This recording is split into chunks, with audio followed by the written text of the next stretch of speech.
ওটাই ভেবেছি, সত্যি বলছি। আমাকে 2500 এই 5500 বলেছে। দাদার সাথে এতক্ষণ ধরে গল্প করছো, দাদা তোমাকে বারবার বলছে অ্যাসাইনমেন্টের সময় নিশ্চয়ই ওটা দাদা একবার বলছে যে 4500 টাকা করে দে আর এই 900 টাকা করে অ্যাসাইনমেন্ট। আমি বললাম না যে 100 টাকা করে কমলাম, মানে আমাদের কাছে 100 টাকা মনে হয় ওটাই অনেক। না না, তুমি যতই বলো, তুমি আমাকে 5.5 বলেছো। তোমার টাকা পয়সা তোমার জন্য তো গেল। তোমার হাতে ইনকাম নেই, আমার কি হাতে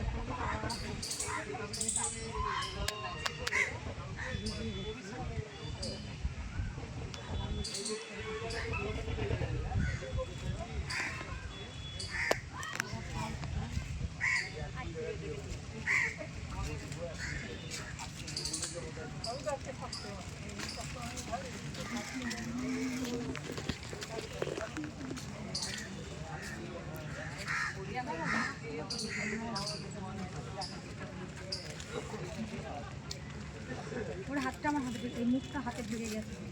হাত দিয়ে নেবে। আমাকে খেয়ে নে।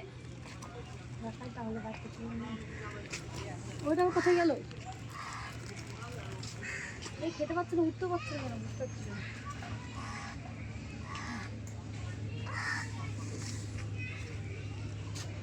দেবে না কাউকে কিছু। এটা বদ আমার খাচ্ছে না ঠিকঠাক করে।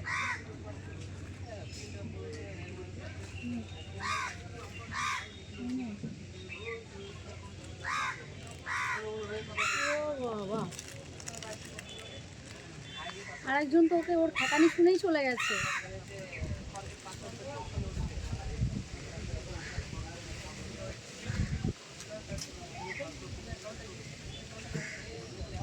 চলবে না একটু হাতে।